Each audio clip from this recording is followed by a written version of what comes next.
안녕하세요. 박병구 주임과 함께하는 스페셜 리포트 박스리 오늘 5월 23일이죠, 네, 오늘이. 오늘 23일입니다. 네, 네. 23일 지금 촬영을 하고 있고요. 자, 오늘은 반도체 리포트 가져오셨네요. 네, 그 손명수 연구인 산업 리포트 하나 갖고 왔고, 네. 또 최근에 그 애플 쪽에서 폴더블 이제 한다, 실제로 한다. 그리고 부품사들한테 또 샘플 요구까지 했거든요. 네, 아, 그래서 최근에 주가들이 굉장히 좋습니다. 그쪽 관련 주가들이. 애플도 이제 폴더블 해요? 앞으로? 샘플을 요구를 했다라고 합니다. 밑에 음, 벤더사들한테. 네. 뭐 올해 9월에 나오는 신제품은 당연히 아니고, 네. 그럼 잘하면 빠르면 내년에는 나올 수도 있겠네요. 보통 2년 정도 애플이 준비하기 때문에 그 또 2년 있다가가 애플이 20주년 행사를 하게 됩니다. 근데 아, 10주년 때 이제 아이폰 X를 출시하면서 새로운 폼팩터를 만들었었거든요. 그래서 음. 내후년이 좀 더 가능성 높게 점쳐지고 있습니다. 네. 내후년 정도 네. 나올 수도 있다고 합니다. 네. 자, 그러면 송명섭 연구원님의 리포트 참 보면 데이터가 꼼꼼하게 네. 데이터를 정리해서 리포트를 내시니까 네. 볼거리가 많은데 자, 한번 볼까요, 그러면? 네, 먼저 전체적인 수요 전망부터 말씀드리겠습니다. 올해 DRAM 수요 증가율 전망치는 서버 및 HBM 성장률 조정에 따라 15.4%에서 16.2% 성장할 것으로 상향 조정해 주셨는데, 반면 지난 연말 24년도 PC 그리고 스마트폰 출하 증가율에 대한 시장 컨센서스는 한 자릿수 중반대 증가였으나 최근에 한 자릿수대 초반 및 초중반 증가로 하향 조정되었다라고 합니다. 그래서 전체적으로 서버는 좋고 그리고 스마트폰하고 PC는 예상치보다 조금 성장이 둔하다 이렇게 봐주시면 될 것 같습니다. 네, 그래서 PC 쪽부터 좀 자세하게 말씀드리도록 하겠습니다. 4월에 대만 NB ODM 업체들의 출하량은 970만 대로 MOM 19.2% 하락 기록했습니다. 이에 따라서 YOY 증감률은 전월에 0.6% 증가해서 6.3%로 반등을 했는데, 이에 따라서 올해 1월부터 4월까지 YTD YOY 증감률은 플러스 2.3% 증가 기록했습니다. 이에 따라서 MB ODM 업체들의 1분기 출하량은 전분기 대비로는 5% 감소, YOY로는 1% 증가 기록하면서 2분기부터 역사적 평균 QoQ 증감률을 반영하면은 올해 전체 PC 쪽 출하량 증감률은 플러스 한 1.5% 정도 증가할 것이다 라고 말씀을 해주는데, 이게 2010년서부터 사실 2018년까지 계속 하락 추세를 그려왔습니다. 그래서 어느 정도 반등을 하는 것만으로도 시장한테 조금 수요 쪽에서 호재가 될 수도 있을 거라고 생각이 들고, 다음으로는 스마트폰 쪽 바로 말씀드리겠습니다. 왼쪽 표 같이 봐주시면 되는데, 그 올해 3월달 글로벌 스마트폰 판매량은 9,600만 대 기록하면서 MOM으로는 1.2% 빠졌고, YOY로는 5.9% 증가했습니다. 1분기 글로벌 스마트폰 판매량은 2억 9,300만 대로 QoQ로는 8.7% 감소, 그리고 YOY로는 4.5% 증가하면서 전년도 대비해서는 조금씩 올라오고 있는 모습 그리고 있고, 원상 회복이라는 관점에서 분기별 QoQ 증감률을 반영한 올해 전체 출하량 증감률은 한 플러스 2.4% 정도인데, 원래 작년도 말까지만 해도 한 플러스 5%까지는 증가할 수 있지 않을까라는 게 시장의 컨센서스였습니다. 그렇죠. 네.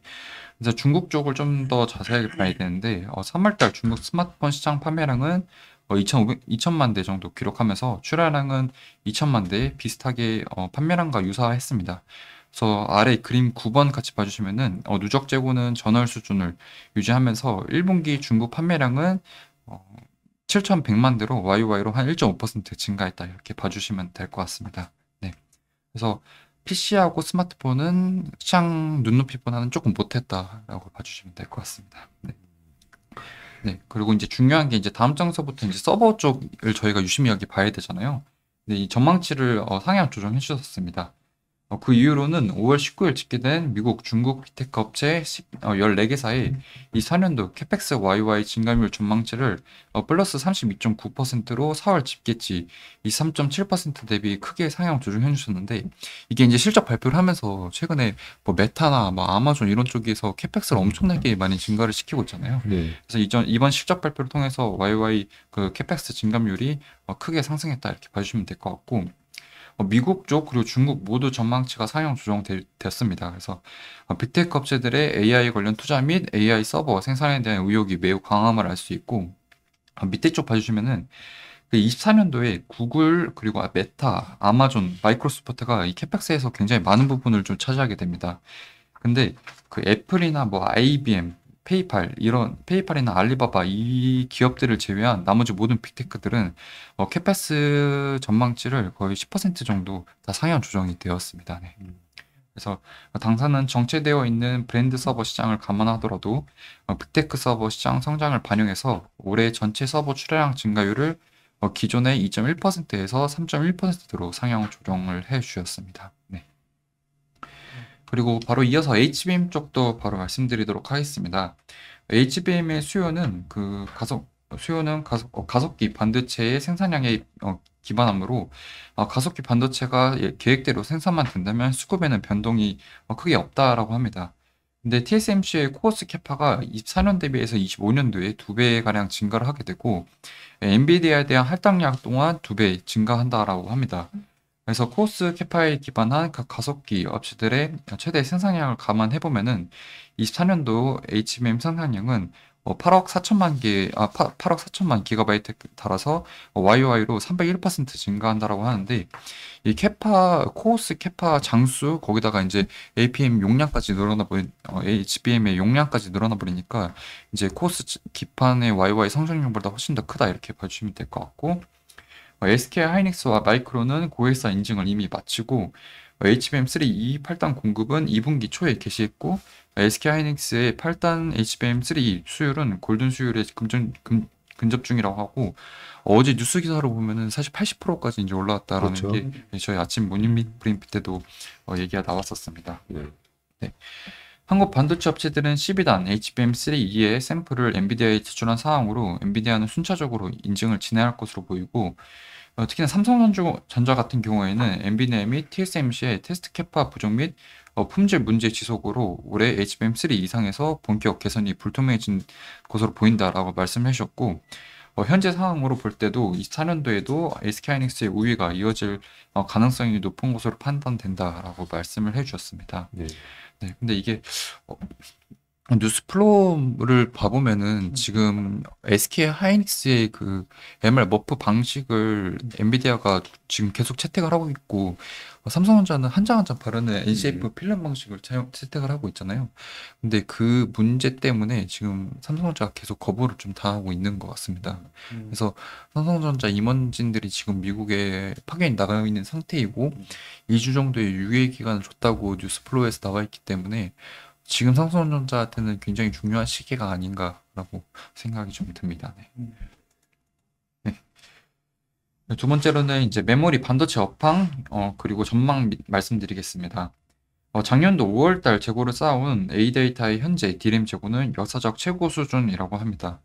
동사는 향후 재고를 소폭 줄인 후 올해 하반기부터 재증가시킬 계획인데 이는 25년도 업황을 좋게 보고 있기 때문이라고 합니다. 그래서 현물 시장 내 지역별 수요의 강도는 유럽 쪽은 양호하고 미주 그리고 중국 쪽은 좀 약세를 그리고 있습니다. 이 2월에 강세였던 중국 수요는 4월 이후에 급격하게 둔화 중이라고 말씀을 해주셨고 2분기의 디램 고정거래 가격 인상폭에 대해서 반도체 업체들은 20% 이상, 그 고객사들은 5%를 주장을 하고 있다고 합니다. 그래서 2분기는 15% 수준에서 인상폭이 결정될 것으로 판단이 되고 있고 낸드 같은 경우에는 감산 효과 지속 및 고객사들의 ESSD 재고 축적에 따라서 20% 수준의 인상이 가능할 것이다 라고 말씀해 주셨는데 이 5월달 20일까지 집계된 수출 데이터만 보더라도 이 SSD 이쪽 단가가 굉장히 많이 올랐습니다. 그래서 이 낸드 쪽에서는 지금 고객사들의 의견과 상관없이 그 공급을 확 줄이고 있기 때문에 그 삼성전자나 뭐 마이크론 이쪽에서 요구하는 대로 지금 단가가 올라가고 있는 걸로 판단이 되고 있습니다. 3분기에는 원가 부담 및 재고 관리에 따라서 고객들의 고정거래 가격 인상에 대한 저항이 강해져 10% 이하의 고정거래 가격 인상을 전망한다라고 하는데 사실 저희가 몇 번 방송에서 말씀드리긴 했지만 애널리스트 분들마다 좀 세게 숫자를 지르시는 분들도 있고 맞아요. 조금 보수적으로 보시는 분들도 네. 있는데 제가 판단하기에는 여기 송용권님께서는 약간 보수적인 입장을 항상 조금 얘기를 해주시는 네. 편인 것 같은데 이 10%좀 이상이 될 수도 있다라고 좀 개인적으로 생각을 하고 있습니다. 음. 왜냐면 이 HBM 쪽으로 할당량이 너무 많이 넘어갔기 때문에 이 레거시 쪽을 지금 투자를 못 하고 있는 상황이거든요. 음. 근데 또 연말에 금리 인하와 더불어서 수요가 또 살아난다라고 하고 수요가 살아난다면은 또 공급 단에서만 문제가 있는 게 아니라 수요 단에서도 살아나는 거기 때문에 10% 이상을 좀 봐도 되지 않을까라고 좀 개인적으로는 보고는 있습니다. 네. 음. 지난번에 저희가 말씀드렸던 것처럼. 네. 네. 전체적으로는 송명섭 연구원님이 항상 좀 보수적인 의견을 제시하고 있으시기 때문에 뭐 이제는 다 아실 거예요, 그죠? 네. 네, 그렇게 리포트의 톤을 그렇게 이해하시고 보시면 네, 네, 좋을 맞습니다. 것 같습니다. 네. 그래서 이제 생산 쪽하고 수요 공급 쪽으로 말씀드리도록 하겠습니다. 작년도 업계 생산 증가율은 D램 -5%, 그리고 낸드 -2%로 창사 이래 처음으로 이제 역성장을 기록했는데 이에 반해서 D램 낸드 수요 증가율은 각각 7% 그리고 12%를 크게 하회하므로 작년도 2분기부터 메모리 반도체 시장 규모의 증가가 개시가 되었습니다. 그리고 이와 마찬가지로 출하 증가율 또한 생산 및 수요 증가율을 모두 상회하는 12% 그리고 19% 수준이기 때문에 실제로 고객들이 필요로 하는 양보다 수요로 필요한 양보다 더 많이 땡겨왔기 때문에 이는 이제 고객들의 재고 재추정 과정이 있었다라는 걸 의미하게 되고 그럼 올해 같은 경우에는 디램 생산 증가율은 12%라고 합니다. 삼성전자는 10%대 중반, 그리고 SK하이닉스는 한 자릿수대 중반, 마이크론은 10% 수준으로 추정이 되고 있고, 감산 원복 효과가 없을 올해 상반기 디램 생산 YOY 증감률은 5% 이하일 것으로 보인다라고 합니다. 따라서 올해 하반기 업계 디램 생산 YOY 증감률은 18% 수준일 것으로 전망이 되고 있고, 그 이상의 수요 증가율이 발생할지가 올해 하반기 이후 업황의 관건인데 과연 이 18%라는 수준이 도대체 그럼 어느 정도냐라고 보는 게 좀 되게 중요하잖아요. 네. 그래서 오른쪽 아래 봐주시면은 디램 YY 수요 YY 증감률을 제가 따왔습니다. 네, 그렇네요. 네. 그래서 코로나 이후로 봤을 때는 이후나 이전으로 봤을 때는 평균적으로 한 25% 이상의 수요 증감률을 항상 그려왔기 때문에 음, 이 D램 생산 YY 증감률 18% 수준이 그렇게 높은 수준은 아닙니다. 네, 그렇네요. 네, 야, 이 밑에 숫자가 좀 아마 작아서 좀 잘 안 보이실 건데, 제일 왼쪽은 1995년입니다. 네, 아주 옛날에, 는 디램에 대한 수요 증가율이 60에서 86. 네, 와, 이렇게 나왔었군요. 네, 그러다 보니까 플레이어도 되게 많았었어요. 네, 맞습니다. 그때는 뭐, 디램 메이커가 한 27개 정도 됐었는데, 2000년대 들어와서 삼성전자 이제 치킨 게임 때문에 그죠? 네, 2011년 요때 하이닉스마저 SK로 넘어가면서 구조 조정이 일단락이 됐고, 네, 그 이후로부터는 삼성전자, 마이크론, 하이닉스 이렇게 3강 체제로 굳혀졌고, 그 네, 이후로 보니까 수요 증감률이 진짜 뭐 한 20% 정도 네, 늘 유지가 됐었네요, 보니까. 네, 그 업황에 따라서 다르긴 한데 그래도 20% 이상은 꾸준히 유지를 해왔기 때문에 음, 네, 20%, 18% 정도의 생산 증가율은 그 크게 공급을 많이 늘린 수준은 또 아닙니다. 네, 음, 그렇네요. 네. 그렇게 봐주시면 될 것 같고 마지막으로 저희가 주가에 대해서 분석을 하는 게 중요한데 먼저 OECD 경기 선행 지수 먼저 말씀드리도록 하겠습니다. OECD 경기 선행 지수는 22년도 10월 98.8을 바닥으로 올해 4월 현재 106까지 18개월간 상승세 지속 중으로 역사적으로 반도체 주가와 동행을 했습니다. 그래서 아래 그림 27번 같이 봐주시면 될 것 같고 OECD 경기 선행 지수가 아직 상승세인 점이 최근까지 반도체 주가 강세를 유지하고 원인 중에 하나인데 만약 향후 OECD 경기 선행 지수가 하락을 개시한다면 이는 반도체 업황이 6개월 이후 둔화되기 시작할 가능성이 존재한다는 의미다라고 말씀을 해주셨는데 이게 많이 상승을 맨 오른쪽에 그림 30번 봐주시면은 많이 상승을 할 때는 거의 100일 수준까지 올라오기 때문에 사실 여기서 피크아웃을 논하기에는 아직은 좀 빠른 감이 없지 않아 좀 있습니다. 네. 그렇게, 그렇네요. 네. 이렇게 봐주시면 될 것 같고, 그럼 다음으로 이제 중요한 게 글로벌 유동성입니다. 서울 시장 금리의 상승에 따른 글로벌 유동성 및 YY 증감률의 하락이 반도체 주가의 조정을 이끌었으나 최근 글로벌 유동성 YY 증감률의 반등이 나타나면서 반도체 주가도 회복하는 모습을 보이고 있다라고 합니다. 그래서 향후 시장 금리의 하락에 따른 유동성 증가가 지속될지 여부가 단기 반도체 주가에 큰 영향을 줄 것으로 판단이 되고 있는데 다행인 것은 최근 글로벌 유동성의 절대 수준이 상승하면서 향후 글로벌 유동성 YY 증감률 및 반도체 주가 업황의 낙폭이 매우 제한적일 가능성이 높아졌다라고 말씀을 해줬고 그림 36번이 이제 가장 중요한 그래프입니다. 지금같이 글로벌 유동성이 유지를 할 경우에는 올해 연말까지는 꾸준하게 상승을 하게 되거든요. 근데 지금 최근에 나온 뉴스로 보면은 옐런 장관이 예를 들어서 금리 인하가 없을 경우에 유동성을 확대해서 풀겠다 이런 얘기까지 나오기 때문에 연말에 유동성이 올라오는 거는 사실 기정사실화된 거라고 봐도 될 것 같습니다. 네. 그러겠네요. 네, 그래서 그런 점들을 반영해 봤을 때 글로벌 유동성 YY 증감률이 예상치보다 더 세게 올라갈 가능성이 없지 않습니다. 네.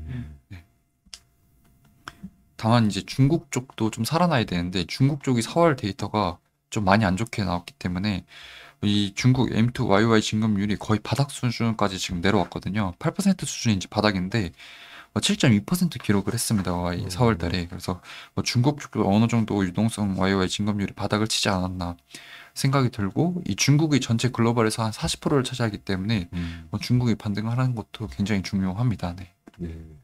아니 4월 M2 증가율이 YOY로 7.2 이렇게 나왔을 때만 하더라도 유동성이 되게 많이 증가하구나. 네. 뭐 그렇게 봤었는데 그 2015년 이후 지금 중국 M2 YOY 증감률 그림 34를 보니까 네. 항상 뭐 8%에서 한 10% 이렇게 네, 맞습니다. 증가했었네요, 늘. 네, 맞습니다. 그럼 이번에 7% 증가한다는 게 그렇게 많이 증가하는 게 아니네. 바닥 수준입니다. 오히려 바닥 네. 수준인 거네요. 네. 그럼 여기 바닥 찍고 오히려 돌아설 가능성이 높은 건가요? 아니면 계속 이렇게 밑으로 떨어지나요? YOY 증감률이. 제가 중국 전문가는 아니지만 과거 2017년부터 20년까지 그리고 21년도부터 21년도까지가 8%가 거의 바닥인 수준이었기 때문에 좀 더 네. 하락 리스크를 보기보다는 상방을 보는 게 좀 오히려. 더 합리적이지 않을까 이렇게 생각이 듭니다. 네. 그러겠네요. 이 M2라든지 글로벌 유동성은 결국은 이제 금리에도 많이 네. 달려 있는데, 그죠? 맞습니다. 보니까 16년, 17년, 18년, 19년 이렇게 쭉 떨어졌던 게 사실은 페드도 금리를 올리고 네. 했던 구간이었고, 20년도에 금리를 확 내리니까 유동성이 증감했다가 네. 정확하게 21년 이후부터 스물스물 올라가다가 22년도에 금리를 가파르게 올리는 구간에 올라갔고, 네. 중국은 금리를 먼저 빨리 내렸잖아요. 네, 맞습니다. 내린 상황인데, 이게 금리가 떨어지면 이 M2 증가율은 다시 올라가는 거다, 그죠? 네, 맞습니다. 음, 그리고 저는 그 송명삼 원계님의 상반기 분석에 대한 지금 이제 거의 하반기로 들어가고 있잖아요. 네. 상반기에 말씀해 주신 의견을 종합해 봤을 때 사실 절반은 정말 정확하게 맞추셨고 절반은 정확하게 좀 빗나갔다 이렇게 생각이 드는 이유가 네. 삼성전자는 사실 올해 상반기에 이 글로벌 유동성 증감률에 따라서 정확하게 똑같이 움직였습니다. 근데 하이닉스는 HBM이라는 걸 들고 있기 때문에 그렇죠. 이 유동성 데이터에 대한 그 주가 팩터를 완전히 빗나가면서 상승을 홀로 했거든요. 네. 근데 만약에 상반기와 같이 똑같이 유동성에 따라서 삼성전자가 움직인다라고 하면은 올해 하반기에는 이 대선이라는 큰 불확실성이 있긴 하지만 그 불확실성이 실제로 발현되기 전까지는 주가 여기서 팔자리는 전 아니라고 생각이 좀 됩니다. 네. 저희도 저희랑 이렇게 같이 여러 가지 교육 프로그램에 참여했었던 네. 예, 그 수강생들하고 아직까지도 이제 카톡으로 네. 의견도 나누고도 하는데 송명섭 연구원님이 이제 하이닉스에 대해서 너무 빨리 좀 꺾으셨죠. 보수적이죠. 네. 네. 그 작년 연말에 근데 한편으로는 또 PBR 0.9가 깨졌을 때 바닥에서 참 자이콜. 함부로 네. 이 반도체를 사야 된다는 얘기를 못 할 때 네. 그때 그죠? 밸류에이션 콜. 밸류에이션 콜을 하면서 네. PBR 0.9 밑에서 사면 항상 먹었습니다. 네. 저는 그 얘기를 자신 있게 해주셨던 그것만 하더라도 굉장히 감사드리고요. 근데 이번에 그 하이닉스가 온 거는 말씀하신 대로 네. 이 전체 반도체 시장의 회복이라기보다는 거죠. 네, 맞습니다. HBM이라는 그게 요즘은 그렇게 얘기하잖아요. 커스터마이즈들의 네. 그 반도체가 그 분야가 고성장을 했기 때문에 음. 지금은 약간은 이제 그 고성장주 개념으로 따로 분류돼서 주가가 많이 올라온 거고. 자, 그러면 중요한 거는 이제 삼성전자인데, 네. 그러면 송민석 연구원님이 또 삼성전자에 대해서 또 코멘트를 해주셨어요. 네. 간단하게 제가 정리를 해야 하는데, 리포트 제목 자체가 최대 고객향 HBM3 출하 소식 필요입니다. 엔비디아 향 네. 출하가 필요하다. 네, 맞습니다. 그래서 실적 좀 말씀드리면 2분기 매출과 영업이익은 72.8조 원으로 매출은 YY로 21% 증가, 영업이익은 9.8조 원으로 YY로 이게 거의 적자에서 이제 올라오는 수준이기 때문에 굉장히 많이 증가한 걸로 보이지만 QOQ로는 48% 증가입니다. 그래서 이렇게 기록할 것으로 전망이 되고 있고 ASP 상승에 따른 메모리 반도체 부분의 실적 개선이 MX 네트워크 부문의 실적 둔화를 상쇄하고도 남을 듯하다라고 말씀을 해주셨습니다.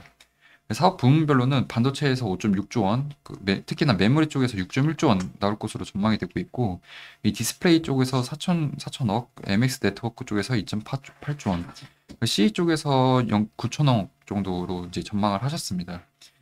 동사가 제시한 2분기 D램 낸드 출하 증가율 가이던스는 각각 한 자릿수대 중반 증가 그리고 0%이며 당사는 2분기 동사 D램 그리고 낸드 ASP가 각각 14% 그리고 18% 상승할 것으로 추정을 하셨습니다.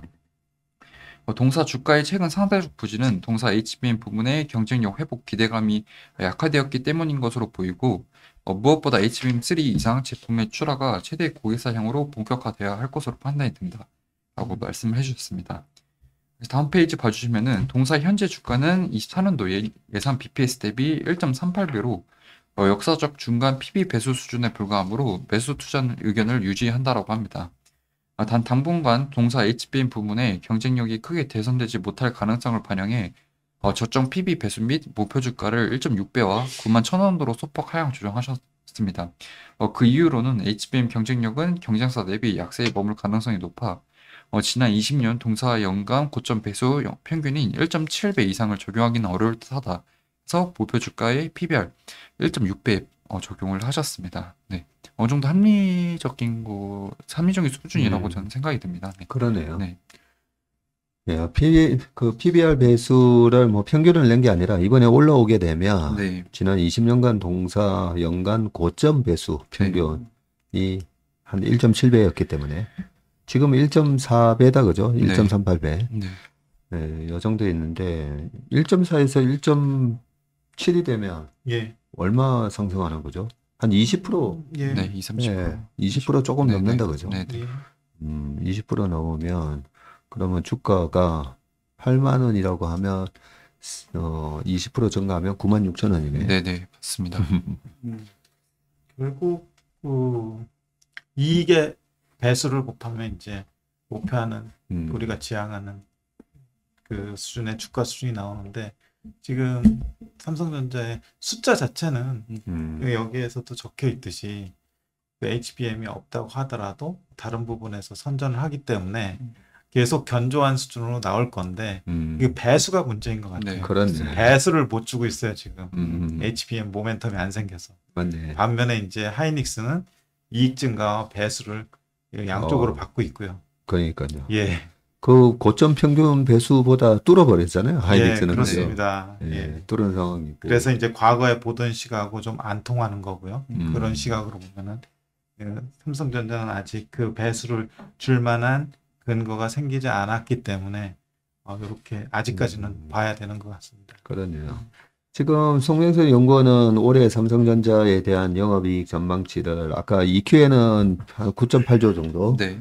보고 있고 3Q, 4Q도 뭐 훌러덩 2Q보다는 더 좋아지기 때문에 전체적으로는 44조 보고 있네요. 네, 맞습니다. 근데 25년도에도 이 매출액이 지금 거의 10조 늘어나거든요. 네. 10% 정도.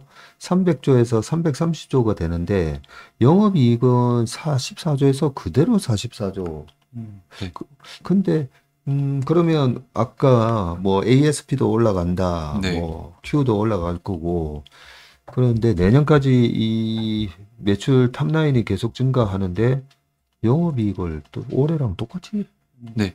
그 사실 이제 보는 시각에 따라서 다른데 네. 그 손민성 연구위님은 올해 삼성전자의 감산 원복 그리고 그 출하량 증가를 좀 우려를 하고 계신 것 같습니다. 근데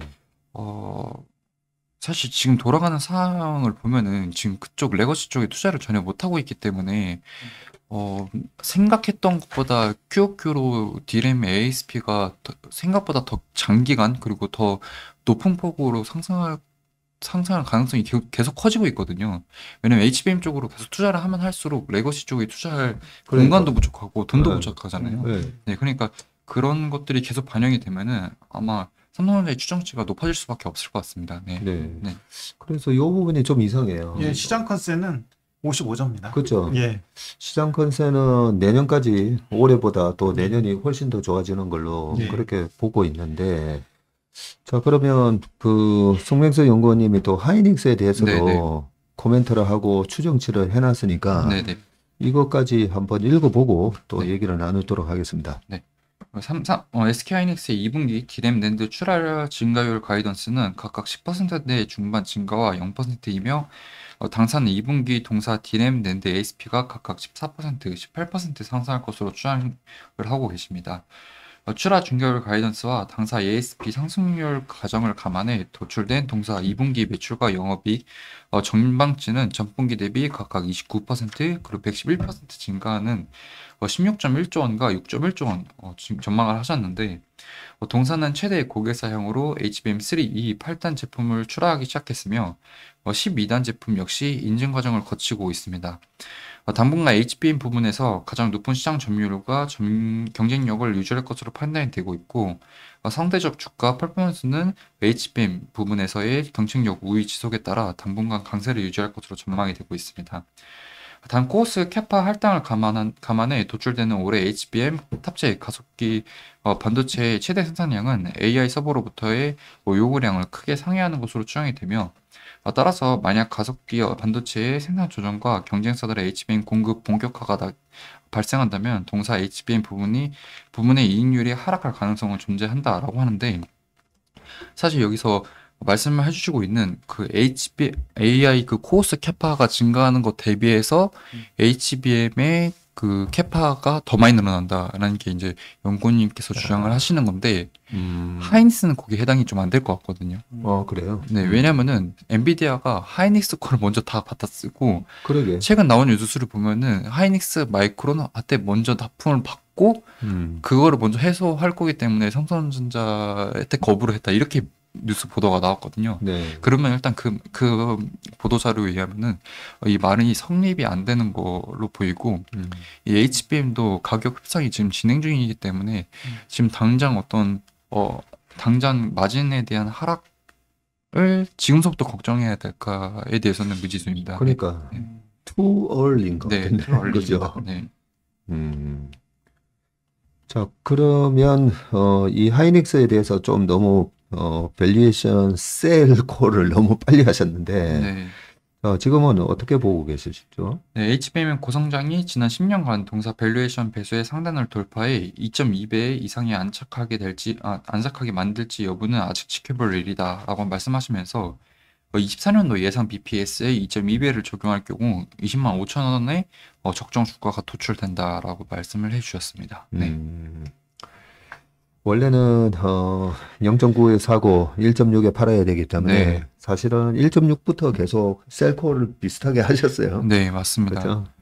그런데 지금은 이제 2.2배. 그리고 여기서 말씀하시는 거는 2.2배에 그렇게 안착할지 지켜볼 일이다 하지만 뭐 저희도 하이닉스 좋게 봐도 네. 2.2배 안착은 안 할 거예요. 네, 사이클 산업인데 네. 2.2배 뭐 2.4배 이렇게 갔다가 또 떨어지겠죠, 당연히.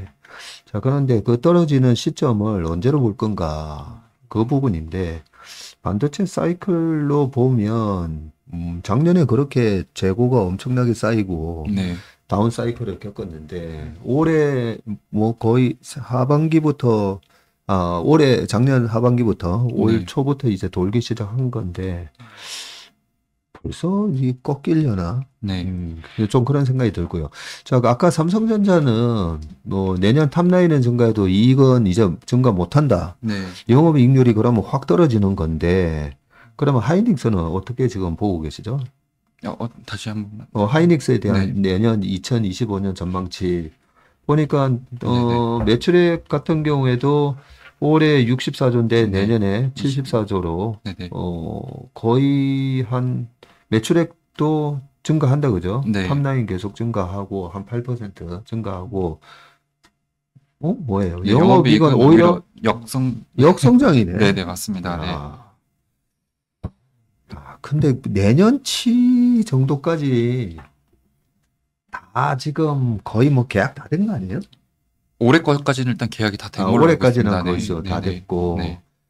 근데 우리가 오늘 아침에도 엔비디아의 그 실적 발표라든지 이런 거 보면, H100에서 H200 넘어가고, 26년부터 뭐, 블랙웰이 네. 나온다고 하더라도, H200이 내년까지 쓰이는 거잖아요. 네, 맞습니다. H200이 H100 메모리를 2배로 늘린 거라는데, 그렇게 Q도 2배로 늘어나고 하는데, 야, 이게 가격이 매출액이 저렇게 올라가는데 영업이익이 떨어진다는 말은 HBM 가격이 많이 떨어진다라고 보시는 거다, 그죠? 네, 맞습니다. HBM도 그렇고 레거시조 DRAM ASP도 레거시조. 떨어지게 봐야지만 이런 영업이익이 노출이 되게 됩니다. 네.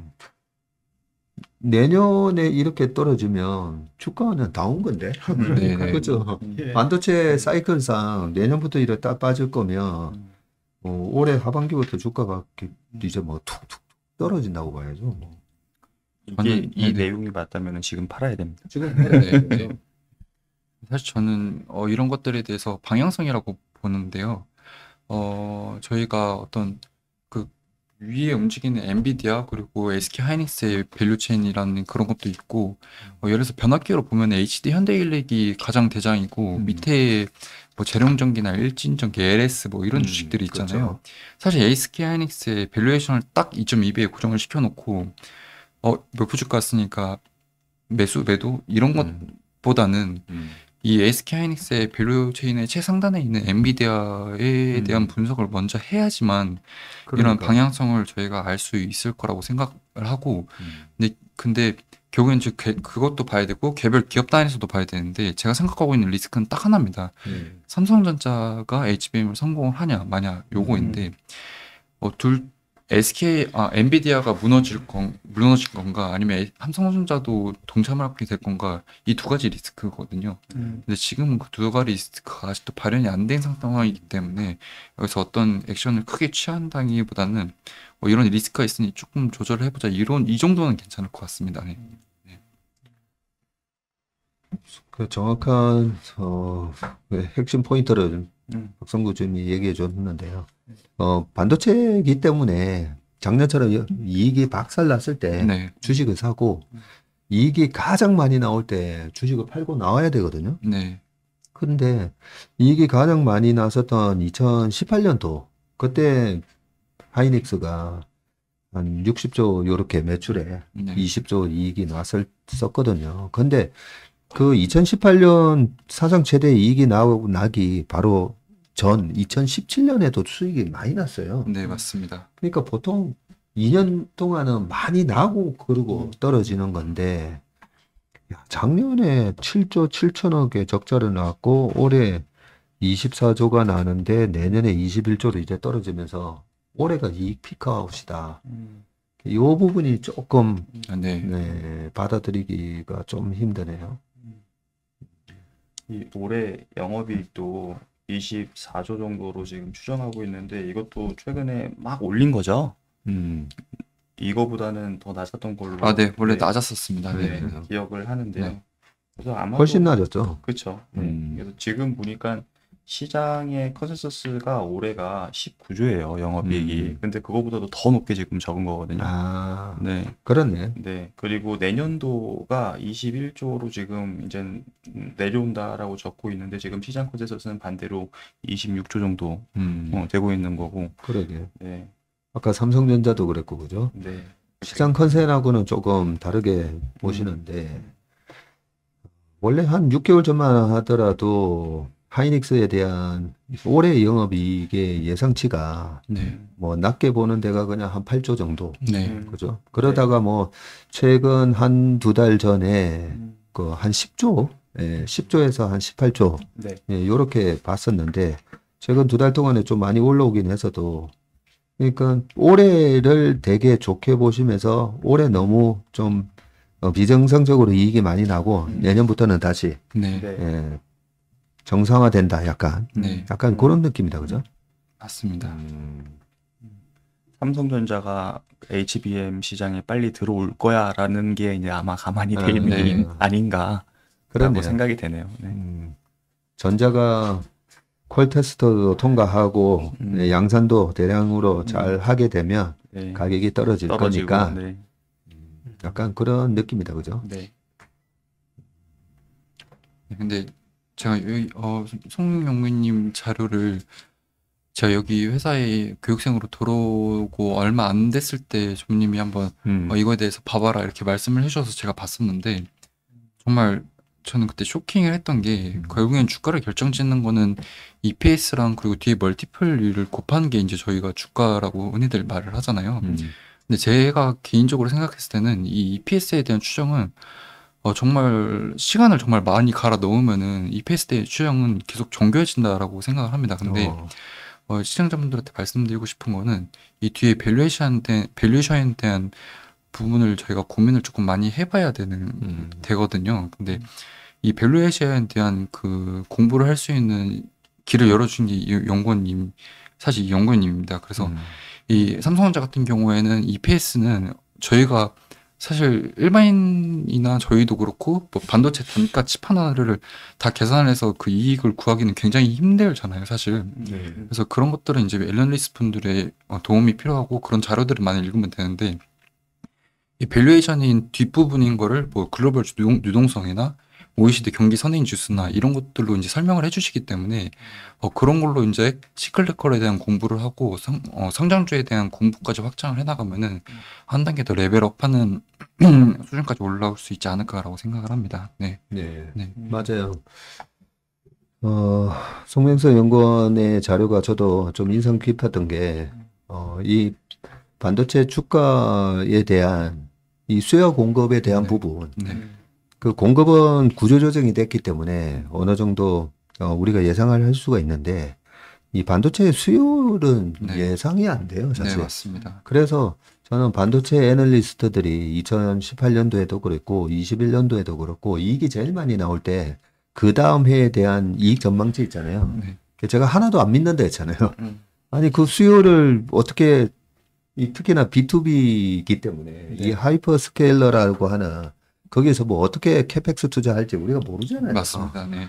그 모르는데 그걸 갖다가 함부로 예상을 해서 어떻게 될 거다.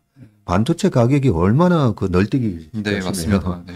그래서 그 매출하고 이익은 사실 저는 안 믿는다. 네. 하지만 0.9에서 사고 이 부분 네. 네, 그동안에 사이클 기업이고 과점화되어 있기 때문에 네, 맞습니다. 네, 그래서 오히려 그 밸류에이션 콜을 해주는 송명권이 저는 제일 그래도 믿음이 간다. 네. 네, 그런 말씀을 드렸는데 송명서 연구원이 근데 한 번씩 보면 저는 이 OECD 경기 선행 지수나 아니면 그 글로벌 유동성 있잖아요. 네. 그런 걸로 이 상관관계가 네. 높기 때문에 네. 그런 접근은 저도 높게 평가하는데 하나 약간씩 약간 동의를 하지 못하는 부분이 뭐냐면 매크로에 대한 어썸션이에요. 네. 네. 예, 우리가 수요가 어떻게 될지에 대해서도 함부로 예측을 하면 안 되듯이 여기 OECD 지금 경기 선행 지수를 적어놨잖아요. 네. 근데 2006년 7년도에도 경기 선행 지수가 저 위에 103까지 네. 올라가잖아요. 그래서 이 줄을 꺼놓고 이 정도면 OECD 경기 선행 지수가 이제는 피크아웃이다. 이런 어썸션 자체가 네. 그런 가정이 맞지 않다는 거죠. 그런 부분이 하나 약간 좀 아쉬운 점이 있고요.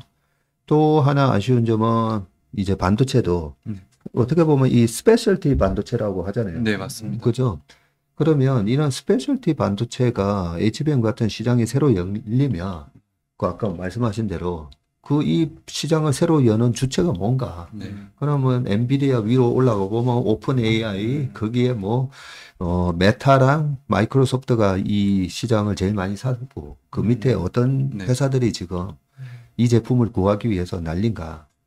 그런 거를 좀 들어가 보면 그죠? 예, 방향성이 좀 네, 방향성이 좀 나타나는데 예, 방향성과 차별성, 예. 그죠? 이 산업 내에서 우리가 어떤 기업이 지금은 특출나게 이번에 이익을 많이 내는지 그걸 알 수가 있는데 그런 부분이 있어서는 너무 범용 반도체 그동안에 네. 사이클 중심으로 이렇게 항상 리포트를 내셔가지고 네. 그거는 약간 아쉬운 점이 있다라는 생각을 합니다. 복합계인 것 같습니다. 복합계. 요거면은 딱 요거, 요거면 딱 요거 이게 아니라 정말 많은 변수들이 합쳐져서 주가가 형성이 되는 것 같습니다.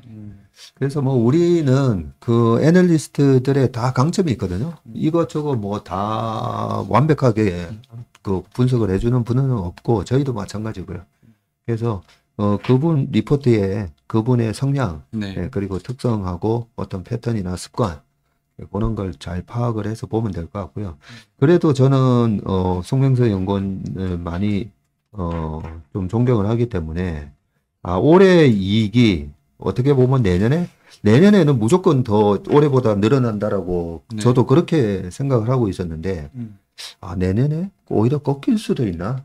예, 그 의심은 네, 네, 네. 저도 계속 한번 해보겠습니다. 네, 그렇죠? 맞습니다. 네. 네. 반도체는 뭐 어떻게 될지 모르기 때문에 맞습니다. 아유 고맙습니다. 네. 이 송명수 연구원님 자료 읽을 때마다 참 공부가 많이 됩니다. 네. 자, 그 다음 리포트는 어떤 거 가져오셨습니까? 똑같은 증권사 하이투자증권에서 고희영 연구위님께서 이제 폴더블 아이폰에 대한 생각이라는 제목으로 리포트 발간해 주셨는데